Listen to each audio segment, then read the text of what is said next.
Господин председател, създаването на насоки за насърчаване на свободата на религията или убежденията е важна инициатива на Европейския съюз. В приложното им поле се пресичат различни аспекти и интереси. Най-важното е да се осигури свободата за изповядване на религиозните убеждения. В прилагането на насоките следва да се имат предвид и националните правозащитни механизми, които, запазвайки картата на религиозното многообразие, трябва да позволят толерантност към религиозните убеждения. Понякога именно многообразието, особено различни новообразувани религиозни движения, могат да създадат обществен дискомфорт на определени групи от населението. Гражданите трябва да бъдат достатъчно информирани и образовани за избягване на всякакви спекулации и преднамерено нарушаване правата им от страна на религиозни структури.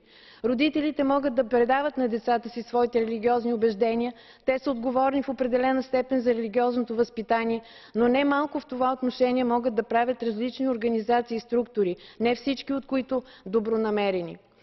Има редица примери за предаване на религиозни убеждения в семейството, които не са благоприятни за децата, както и примери, при които различни религиозни структури оказват негативно влияние и нарушават правата на гражданите. Благодаря за вниманието. Köszönöm szépen. A következő felszólaló Ronzulli asszony.